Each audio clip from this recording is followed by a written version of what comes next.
12 Monkeys pulls off a rare trick.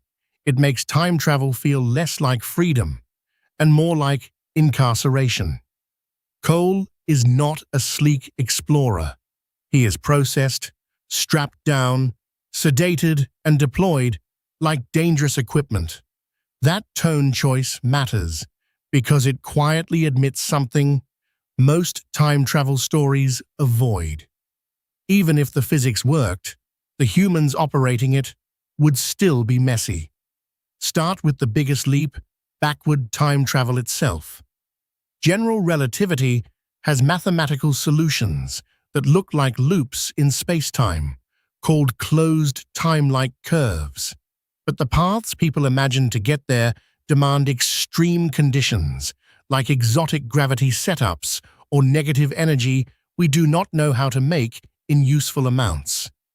Relativity keeps passing tests in space and in precision experiments. Still, that does not turn into a practical machine. The movie treats its device as crude and poorly controlled, but the real problem is deeper. Known physics does not give you send a person to 1990 on demand. Then there is the targeting problem, which the film uses for suspense. Cole lands in the wrong year. He later snaps into a World War I trench. It works as danger on screen. In real terms, even a perfect clock would not be enough.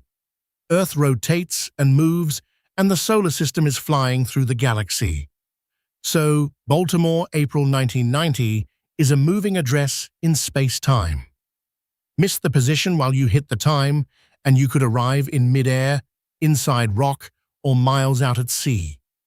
The film also treats arrival like clean teleportation with a date stamp. Cole appears in the world, and the world mostly shrugs.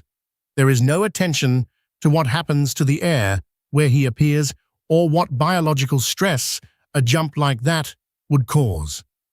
The hardware looks industrial, but the mechanism is still basically magic. Now, the pandemic.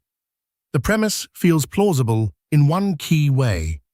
Airports can turn a local outbreak into an international one before anyone knows what they are looking at. Systems can buckle even when a disease is less lethal than the one in the film. And the movie catches a modern fear that biotech, global travel, and ideology can collide. But the scale is pushed hard. A virus that kills most of humanity while also spreading efficiently runs into trade-offs. If it drops people too fast, it can cut off its own transmission.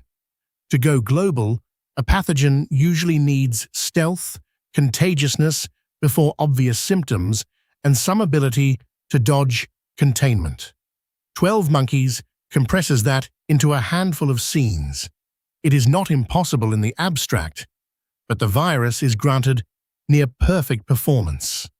The airport release is the most chilling simplification. Dr. Peters carries vials and boards multiple flights, suggesting one person can hand-seed a planet. It is a great image.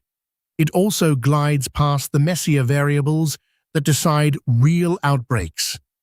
Dose matters. How people are exposed matters.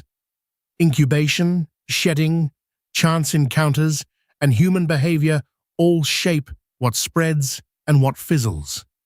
The movie is socially plausible but biologically thin. Where the film becomes unusually strong is in its logic of time. Cole does not prevent the pandemic. He does not create a clean new branch. He fulfills what he already remembers. That fixed timeline is speculative, but it is disciplined. If backward travel existed in a self-consistent space-time, your trip to the past would already be part of the past. The airport scene closes the loop without quick tricks like rewritten photos or a multiverse escape hatch. The most realistic science, though, is not physics. It is memory. Cole's dream does not replay like a recording. Its meaning changes as his life adds context. The woman becomes important after he meets her. The running man becomes clear after he understands his own place in the story. That is close to how reconsolidation works. Remembering is active. When you retrieve a memory, you also reshape it. An emotion decides what feels central. Even the skepticism around Cole is handled with rare fairness. When he claims he is from 2035, a psychiatric explanation is not a cheap dodge. He is unstable, disoriented, and telling an impossible story. In real life, an impossible truth and a delusion can look the same at first contact. Dr. Riley shifts only after mismatches pile up. The World War I bullet, the locked room disappearance, the knowledge he should not have. That is how belief often changes. Not from one speech, but from enough cracks that the old story can no longer hold. So the lasting takeaway is simple.